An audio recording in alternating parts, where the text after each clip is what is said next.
a primary, it is simply a primary statement because it also gets the same priority as the profit and loss, which we nowadays refer to as the income statement, and the balance sheet or the statement of affairs. Now, for those, Bakari, maybe you can mute your microphone. Can mute your microphone, please. If you are not talking, you can mute your microphone so that we don't have so much interruptions from my end. So as I was saying, a cash flow statement maybe we can understand it as a summary.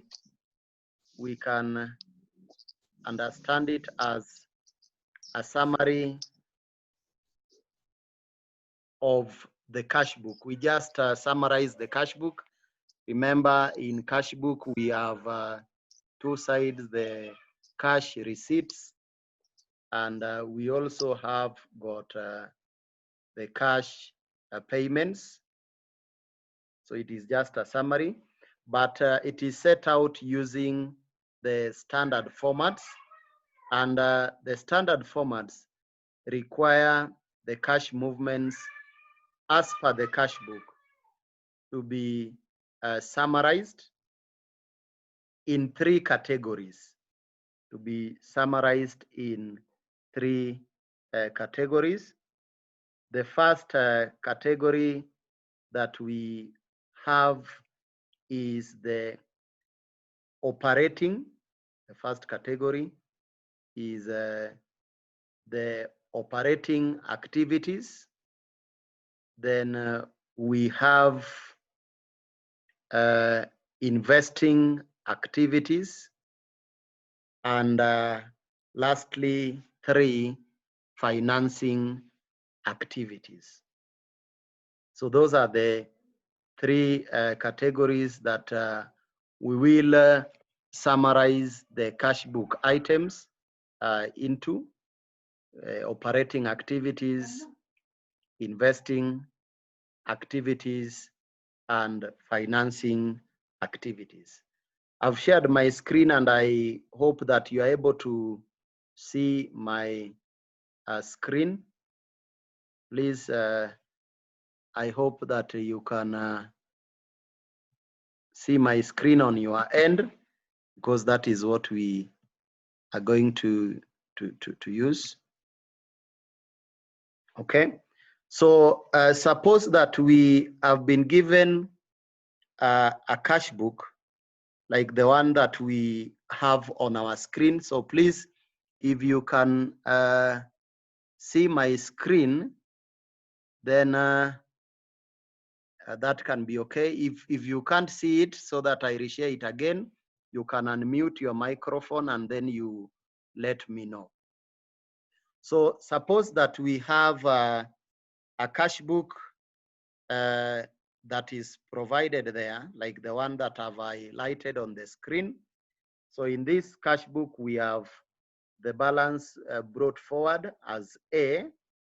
Then we have receipts from debtors as B, receipts from cash sales as C, proceeds on disposal of fixed assets F, and then the loans obtained as H. Then on the payment side, we have payments to suppliers D, payment for expenses E, purchase of fixed assets G, then the loans repaid I, and lastly, the balance carried forward as J. Remember, for the cash book, we must balance the cash book at the end of the financial year. So that we must balance. So again, this cash book is balancing with a figure there, which is J. Now, if we are to extract now the cash flow statements from this cash book, remember we have said that a cash flow is simply a summary of the cash book, but we have a standard format that we are using to extract the items from the cash book. So if we are to extract the cash book now from if we are to extract the cash flow statement now from this cash book here, we will have our cash flow statements under three different activities. We have operating activities, we have investing activities, and financing activities. So now for operating activities, the item that will have in operating activity there will be one, receipts from debtors, receipts from cash sales, and then we deduct the payments that we have made to suppliers and payments that we have made for expenses. So that will form the net operating activities.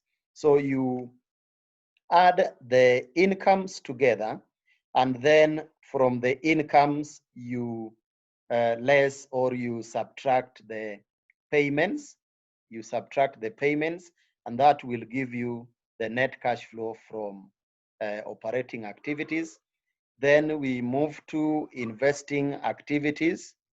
Now for investing activities, in this case now, we will have the proceeds on disposal of fixed assets, purchase of fixed assets, so those two.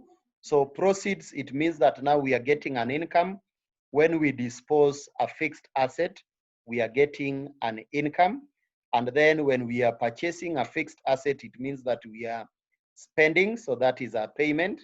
So we again subtract the payment from the income, and then we will get the net cash flow from investing activities. Remember that for each activity, there will usually be an income and the expense.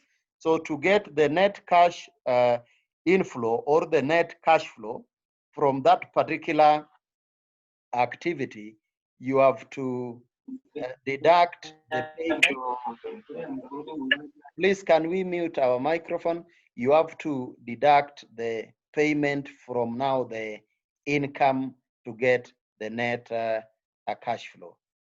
You have to deduct the expense from the income. Then we move to financing activities, and we'll have time to explain each and every one of them. So this is just an example.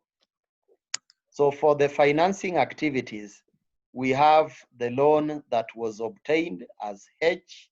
So loans obtained, that is part of the financing. And then the loan that was repaid as I, so that becomes an expense. If you are repaying a loan, it means that the cash flow will be decreasing, and therefore to get our net cash flow from financing activities, we'll now deduct the loans repaid from the loans obtained. We deduct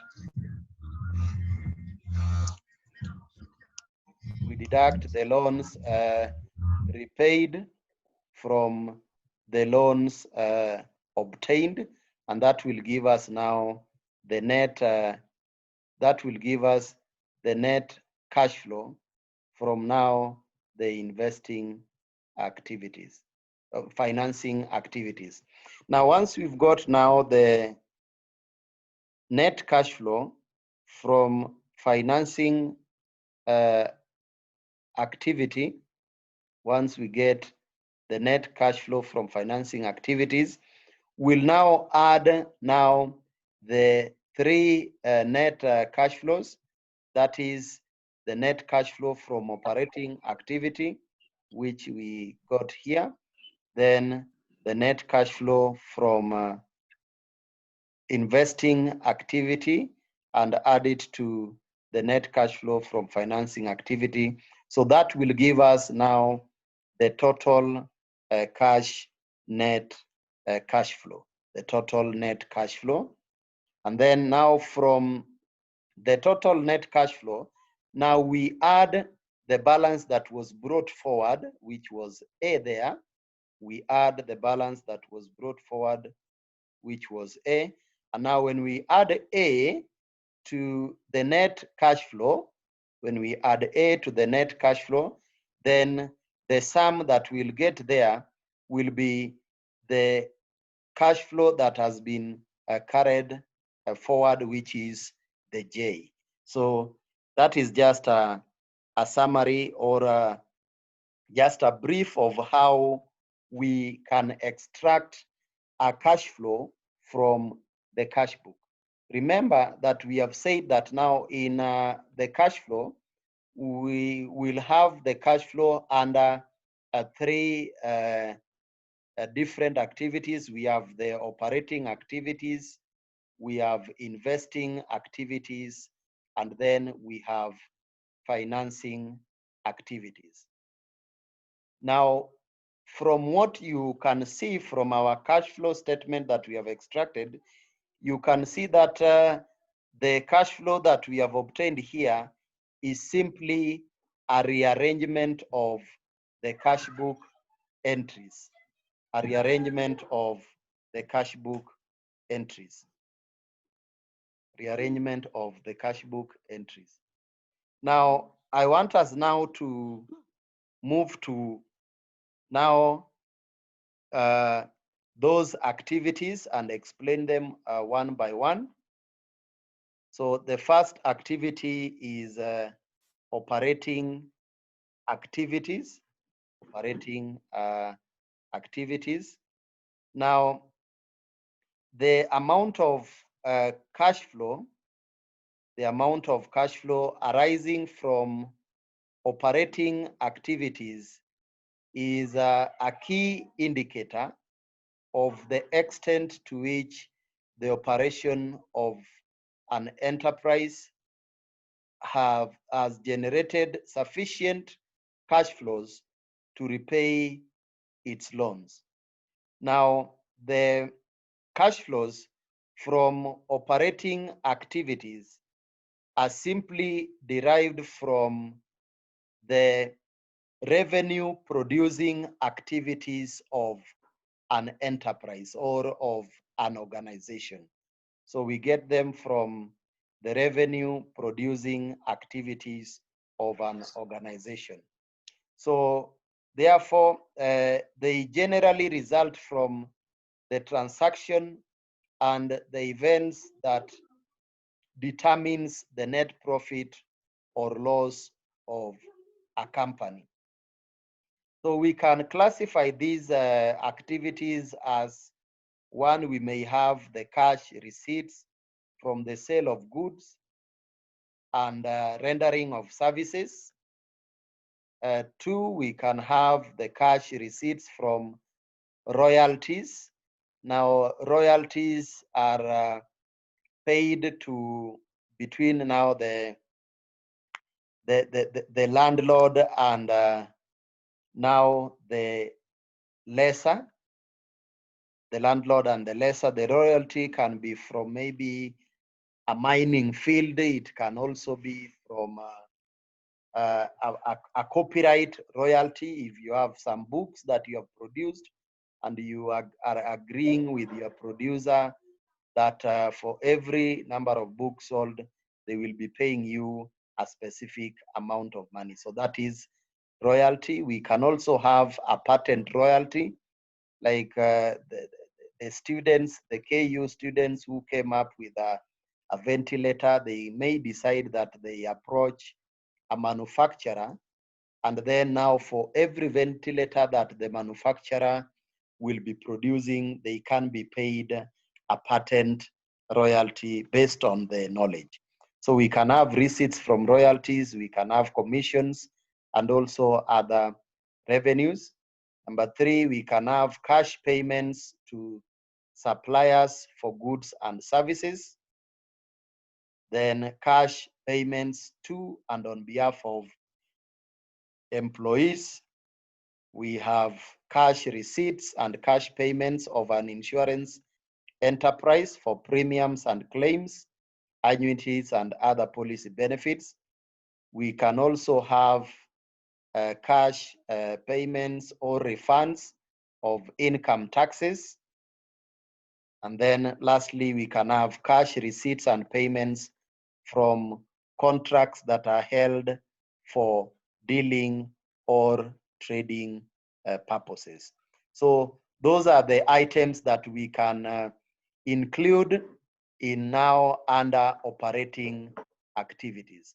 So it is not a must that all these activities that we have listed here, it is not a must that the activities that we have listed here will always be available in a given question.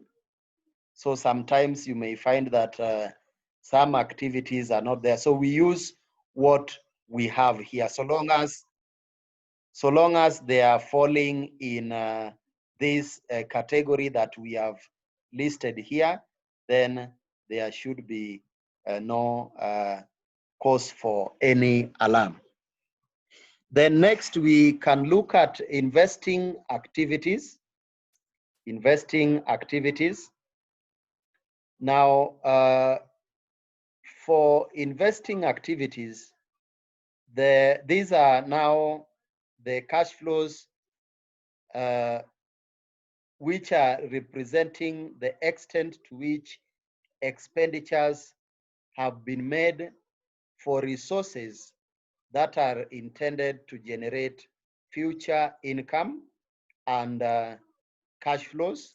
So examples may include payments to acquire property, plant and equipment, or other long-term assets. We can also have cash receipts from sale of property, plant and equipment, and also other long-term assets. Number three, we can have cash payments to acquire equity or debt instruments. Then the cash receipts from, again, the sale of equity, and debt instruments.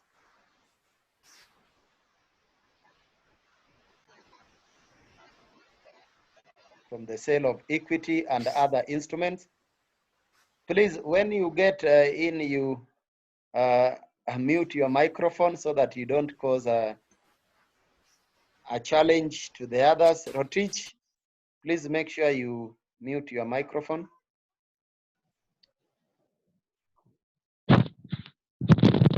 Next, we have cash receipts. Cash receipts from now the sales of equity and debt instrument.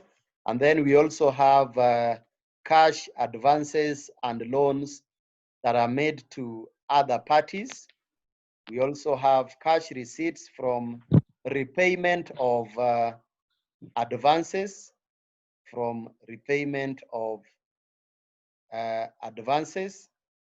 The next is the cash receipts from future contracts, forwards, option contracts and swap contracts, and also the cash payments.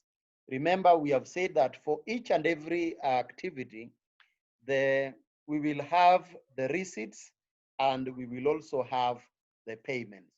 So to get the net cash flow under each activity, we'll have to subtract the total payments from the total receipts. That will give us the net cash flow for that particular activity. So the examples that we are giving here is just to help you now to determine under which category an activity falls. And we have said that we have three categories. We have operating, investing, and then lastly, we have the financing activities.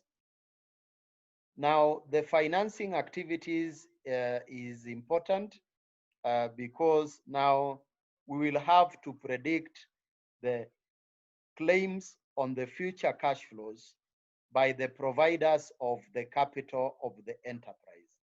And the activities may include: one, the cash proceeds from issuing shares or other equity instruments. Number two, the cash payments to owners to acquire or redeem the enterprise shares. And we also have the cash proceeds from issuing debentures, loans, the notes, the bonds, mortgages, and other short or long-term borrowings. And then we also have the cash repayments of the amounts borrowed. And lastly, the cash payments by lessee for the reduction of the outstanding liability relating to a finance lease. So that is the items that you can find under now the financing activities, the examples that we can find under financing activities. Now, the first category that we looked at, which is operating activity, it can be arrived at by two methods. The first method is the direct method, where now we take major classes of gross cash receipts and gross cash payments. And then number two, we can use indirect method, whereby now the net profit or loss is adjusted for effects of transactions of a non-cash nature and accruals or prepayments. So I hope at this level we know the difference between an accrual and also a prepayment. We at this level, I hope that we know, unless there is someone who is not well informed about the differences between now an accrual and a payment. So now the format, if we look at the format for cash flow statements using now the direct method. So the difference between the direct and indirect method is on how we are treating the operating activities. That is where the difference is coming in. So in direct method, remember we have said that in direct method, we take the major classes of gross cash receipts and gross cash payments. That is where we get it from.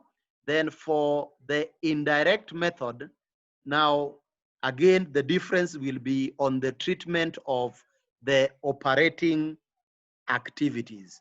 So the other activities will remain the same. So for us to now look at this format now, we have operating activities as the first activity there. So we can have cash receipts from customers. So that is a receipt, so it is positive. Then cash paid to suppliers and employees, we subtract it. Cash generated from operations, that one is an income, so we will add it. Then we have interest paid and income taxes paid. So those are expenses. So those we will subtract. So you can find that now when you, maybe when you are working this, you may decide now to just have the incomes together, and then the payments, you may decide to have the incomes together and then the payments also together, for you not to be maybe lost in one way or the other. So you can decide to have the incomes together, like what we have done there, the cash receipts and the cash that is generated from operations. We can add them together, and then now we subtract the cash that is paid to suppliers, and also we subtract the interest paid and the income taxes paid. Remember, if it is interest received, then we would have included it under the incomes there. So for the interest received, now we add it to now the cash receipts and the cash generated. So, but if you have an interest that is paid, then it means that that is an expense. So you will subtract it. And if we subtract all the payments from the receipts, that is where we'll now have the net cash flow from operating activities. Then when we go to now investing activities now we'll have purchase of property, plant and equipment. So you can also decide to have the proceeds on disposal of equipment first. You can decide to have that one first, and then now you deduct the payments, which in our case will now be for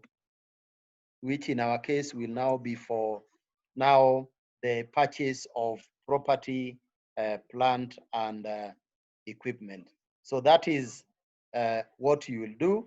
And then now when you subtract the payment from the receipt, you will now get the net cash flow from investing activities. The net cash flow from investing activities. Then we have financing activities. We have financing activities.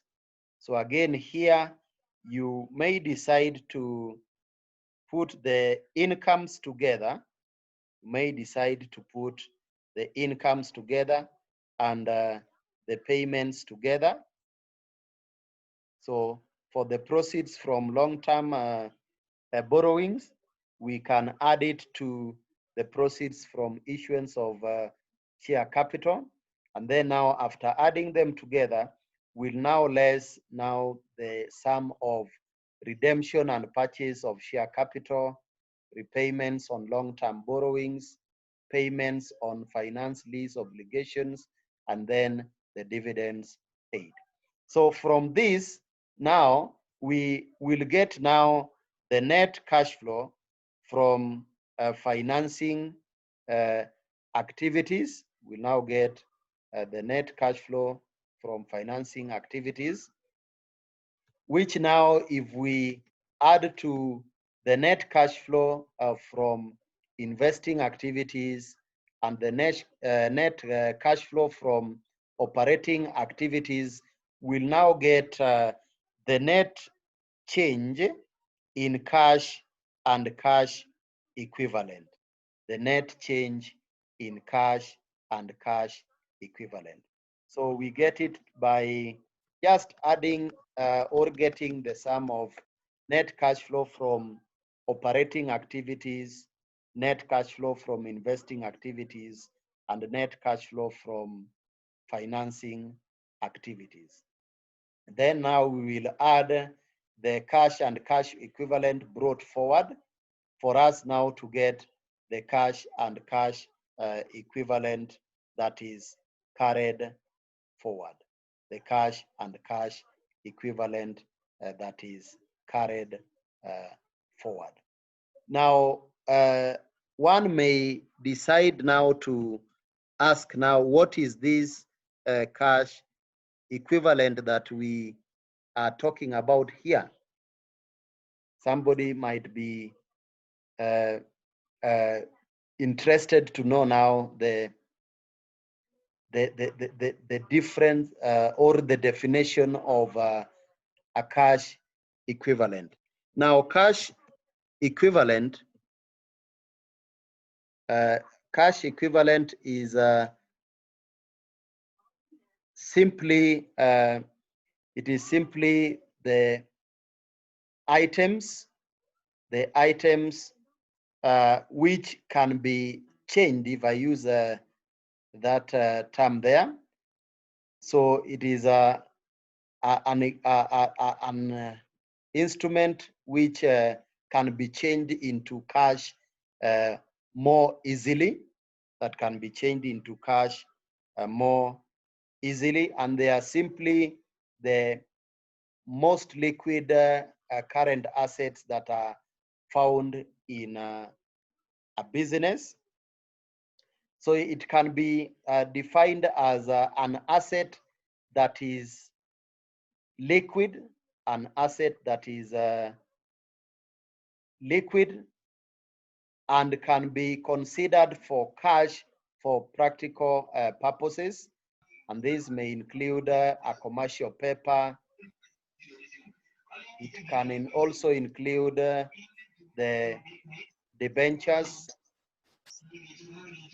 and many other assets that are liquid. So that is what we call the cash equivalents.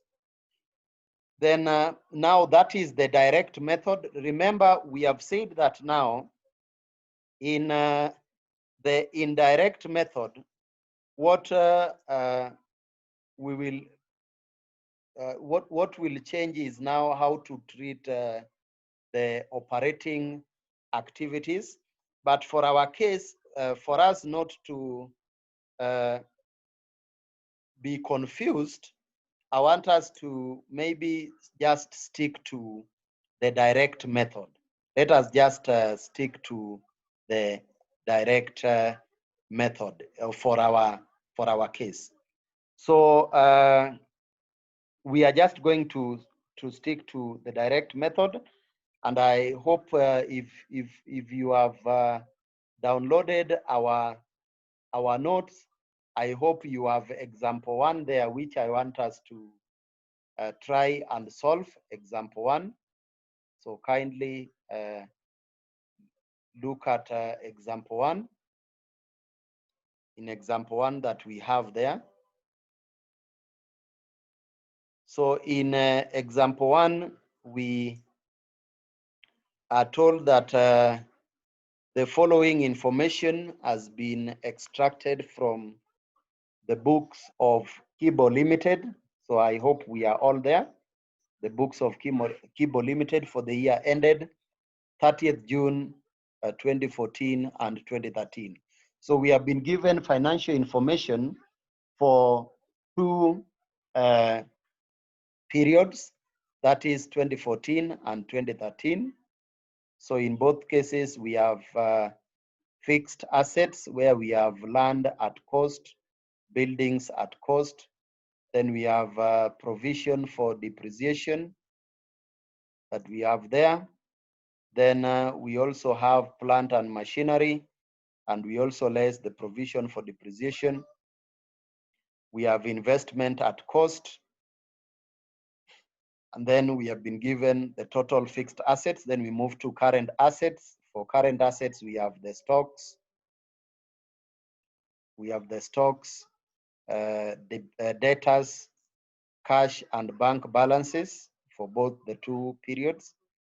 Then in current liabilities, we have creditors, dividends, which are giving us the total liabilities. So we have the net current assets, and then we have the net assets. Then the other part financed by the share capital, which is comprising of ordinary shares of 10 shillings each, 12.5% preference shares of 20 each, 10% redeemable preference shares, which has got a par value of 100 shillings. Then we have the reserves share premium. We have the amounts there. Then capital redemption reserve, general reserve, profit and loss account. Then the total shareholders funds we have been given. And then we also have the 7% debentures for both the 2 years, the amounts. We have additional information there where we are told that land was purchased by issuing 40,000, 12.5% preference shares of 20 shillings per value, which are fully paid for at a premium of 25%. Then number 2, half of the redeemable preference shares were redeemed at 110 shillings, and the premium was paid out of share premium account. Now, for this purpose, 20,000 ordinary shares were issued, fully paid for cash at a premium of 10%, and the capital redemption reserve was created out of the transfer from the general reserve. Then we are told that a plant which had cost 95,000 was sold for 35,000. And then the depreciation on the plant at the time of disposal was 78,000. Lastly, 7% of 1 million debentures were redeemed for 900,000. And we are required to prepare a cash flow statement for the year ended 30th June 2014. So that is what we have there, ladies and gentlemen. And that is what we have. So, okay, our whiteboard is there. So I want us to look at this one by one. I want us to look at this. Now, the first item that I would want us to do, the first step is to look at the land at cost. We work it out first. Then we work out the preference share capital. Remember, we are adding both what we have in the notes there. And then we will also move to the share premium and also look at it. So that should be our step 1. So please, I'll move at a very slow pace so that we are able to reconstruct the land at cost account. We also reconstruct the 12.5% preference share capital, and we also reconstruct the share premium account. That should be our step 1. Before we start now looking at our cash flow statement. So we do the adjustments first. So let us reconstruct now the land at cost account.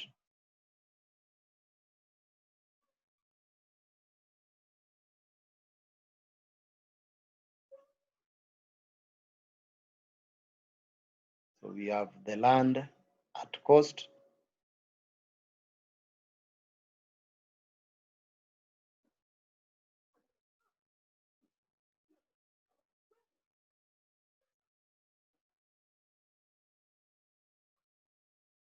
So both sides we have shillings. This is like a normal ledger account. So now to do this now, we have to find the cost of land as at now 2013. So if you go to the problem there, if you go back to the problem, we have been given now the land at cost in 2013 as 1450, but in 2014, the total cost is 2450. So that is what we are trying to reconstruct. So we have now the balance brought forward. Balance brought forward. Please, if I'm too fast, you can notify me so that we go at a lower pace. We don't need to finish this today. So we'll move slowly. So balance brought forward. So this is the figure as at 2013. At 2013, let's assume that these amounts are, so let's put them in thousands so that we don't have to write so many thousands. So this was 1,450. That was the cost of land as at 2013.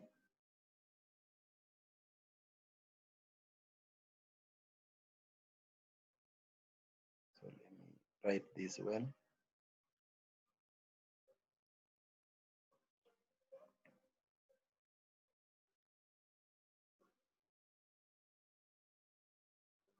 So that should be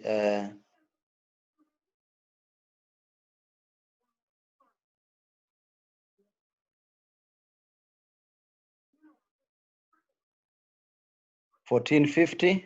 Don't worry about that. I'm sharing again. So that should be 1450. We are reconstructing this account. So apart from this, we had got now the 12% preference share capital.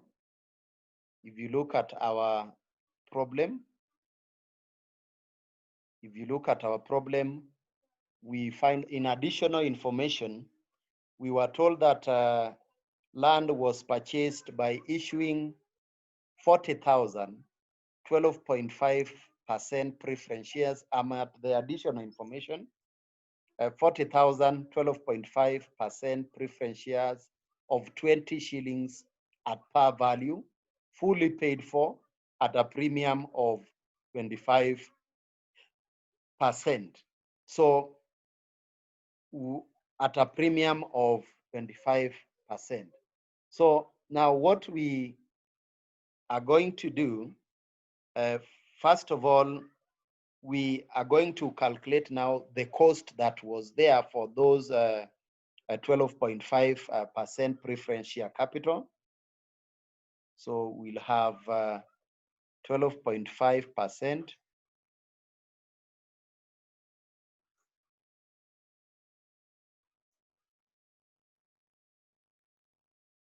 preference share capital, because land was bought by issuing that. So we have to get the amount. So we calculate that. So we had 40,000. And remember, we are told that they were paid for at a premium. So first of all, we get their cost. So 40,000 times 20.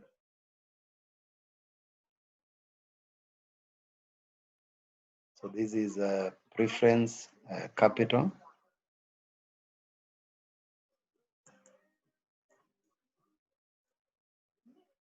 So if you multiply that, so you can unmute your microphone. What will that give us?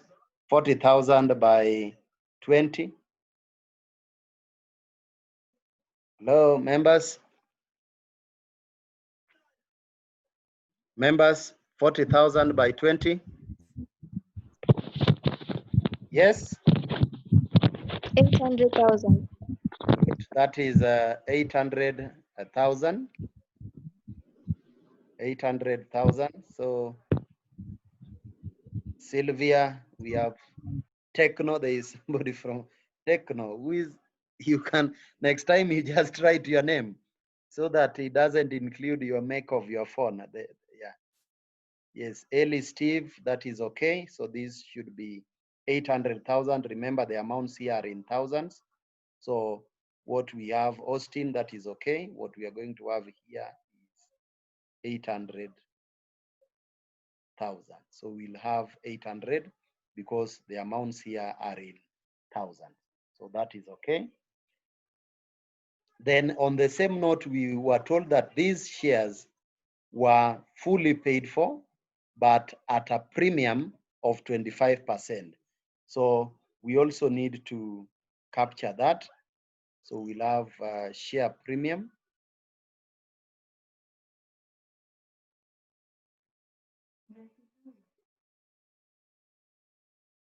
Share premium. Remember, share premium, we have been told is 25%. 25% of this. So we get 25% of 800. So again, can we do that? You can mute your microphone, you can send a text. So 25 out of 100 times 800. 200,000, isn't it? Yeah. 200. So 25% of 800. Viola, we have Nderitu, Judy Nzioka. That's okay. Evelyn Duati. So this is 200. So that should give Kinudia Wanjiru, that is okay. So this is 200. So about land, if you look at our information that is there, then we don't have any other information from our problem. Kipkoech Lagat, that is okay, 200,000. Okay. So about land, we have no other amount. So the balancing figure of these amounts here should be the same as the balance that was for 2014. So if we add this, remember on our credit side, we don't have any other amounts there that we have indicated. So it means that we have to add this. So can we add this? And it will, this account will balance at that amount. It will balance at that amount.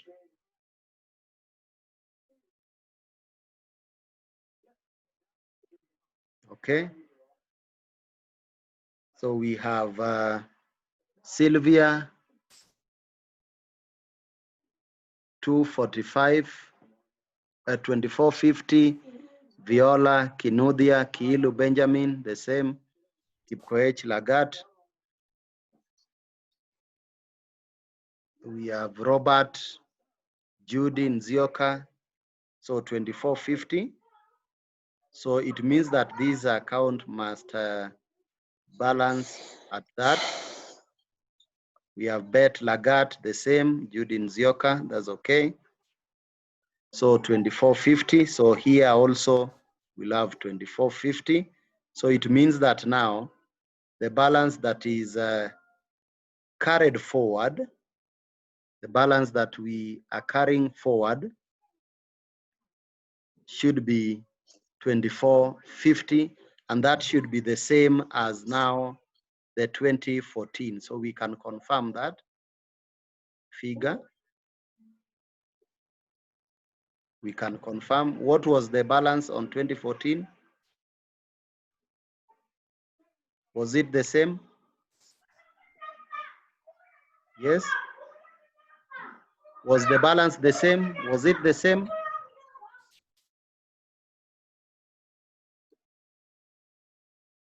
Yes. Yes. If you look at 2014, the Yes. yes, okay, it's okay. Kilu, the same, Kipkoech.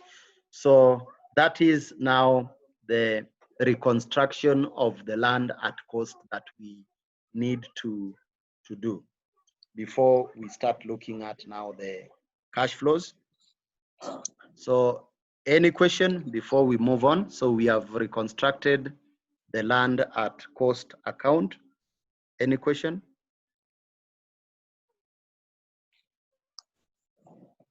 Any question before we move on? Remember, I've said that we want to move at a pace where each and every one of us are understanding. We are not left behind at any stage. Okay, so if there is no question, then we can continue.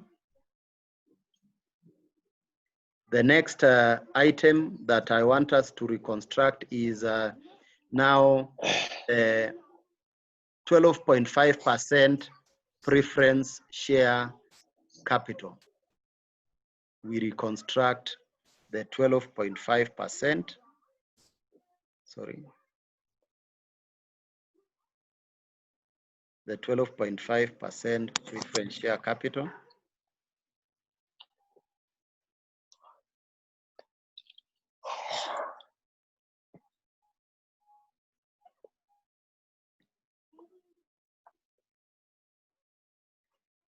Preference share capital, we reconstruct that.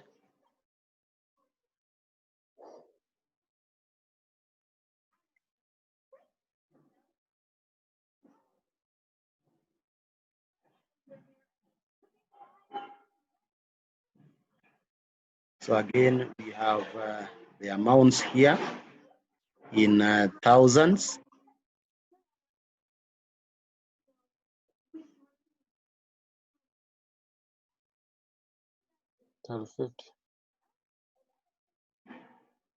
Amounts there in thousands. So what we do now is that we are going to look at now the balance that was brought down in or brought forward in 2013, so that we record on now the credit side. So we have the balance brought forward.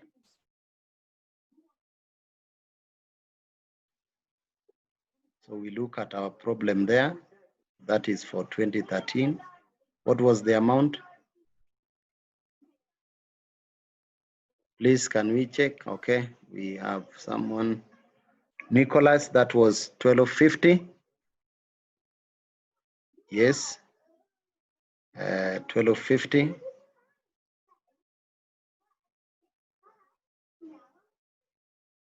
Then now, remember, if you look at the land at cost, we have debited the land at cost account with the 12.5% preference share capital. The amount there is 800. Remember, each transaction affects 2 or more accounts. So if we debited the land at cost account, this is like the other general ledgers. So it means that now for our 12% preference shares, we'll now credit it with the same amount. So land at cost.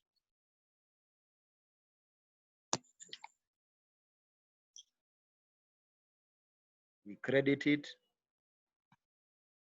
with the same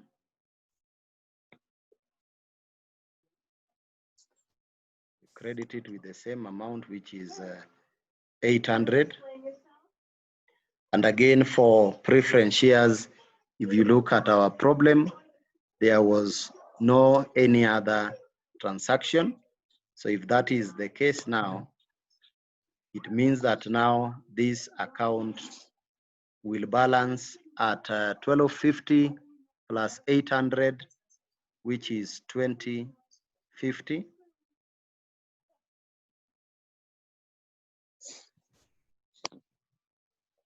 That is the amount at which it must balance, because we don't have any other transaction.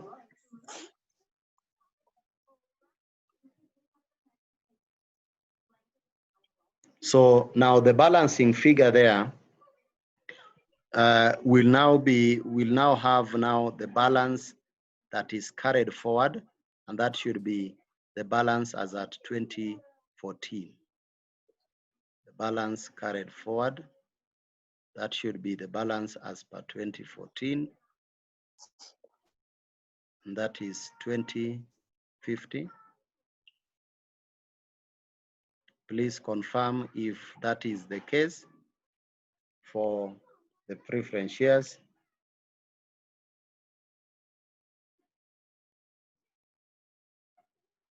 Okay, that is the case, isn't it? Yeah, so we have reconstructed that. That has been confirmed by Inudia and Nicholas. Lastly, we reconstruct now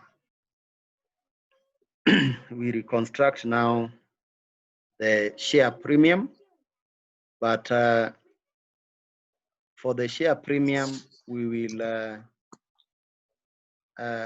will not reconstruct it fully, because we will come back later and determine it in the third step.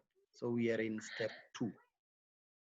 We are in step 1. So we'll come back in step 3 after working it out, and then we'll finish it. So we'll reconstruct it, yes, but we'll leave it hanging for the other steps. So please don't do away with it.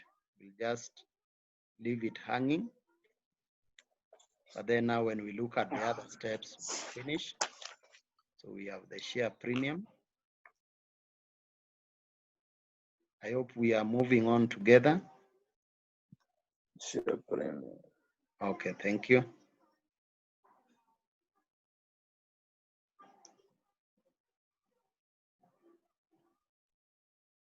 Again, these amounts are in thousands. I've said now for the share premium, we'll not finish it fully because we have some 2 other steps. So the first item is to get the balance now as at 2013. So you check from our problem there. So balance carried down.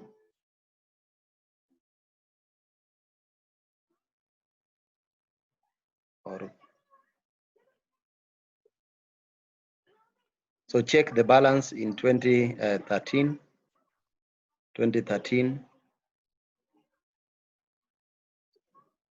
For 2013, that gives us we have 300. Okay, that was carried forward in 2013. 300. Then if you look at our land at cost account, we have debited the land at cost account with the share premium. So it means that now when we come to the share premium account, we'll now credit it with the same. So land at cost.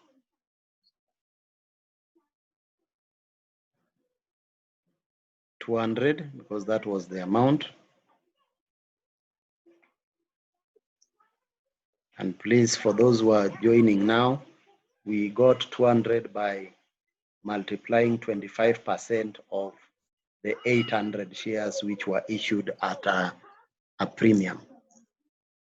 Then on this other side now, on the debit side, we'll have again a balance that is carried forward now for 2014 or 2014. 14. So again, you can check that amount for 2014. For 2014, if you check from the problem there, what we have is 470.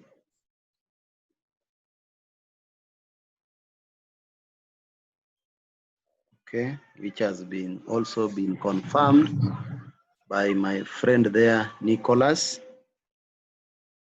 So we are going to leave these hanging because there is an amount that we'll add here. We'll see it in the other examples. So again, we leave the total there for our next step. So that is the first step. And I hope that we are okay with step 1. Please, if you are not okay, feel free to ask so that we move at the same pace. So the reason why we are doing this in step 1 is to be able to trace any cash movement by identifying cash book entries in the accounts. And again, by the time the opening balances in the accounts have been brought in, as per the opening balance sheet and other transactions posted therein, the closing balances should also be as the closing balance sheet. The other thing that we need to note is that the share premium account, we have left it incomplete. And remember, I've said that we will redraw it later after incorporating the information that we are going to look at in step 2. So please don't ask why we are leaving the share premium account. There is another step there that we want to undertake, step 2, so that now we move to the last step, which is step 3.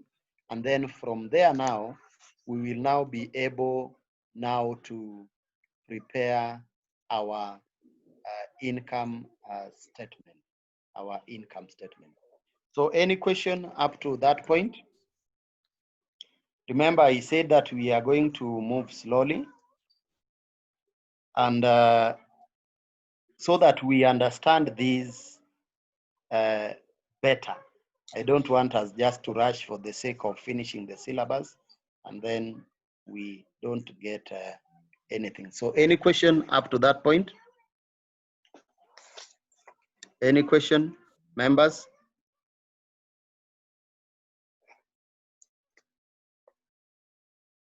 Any question from the way we have reconstructed the land at cost account, the 12.5 preference shares, and the share premium account? Okay, so I think if there is no question, I think for today we can stop there. We will continue with our question next time. Please, I'll not repeat this part that we have covered today. I'll not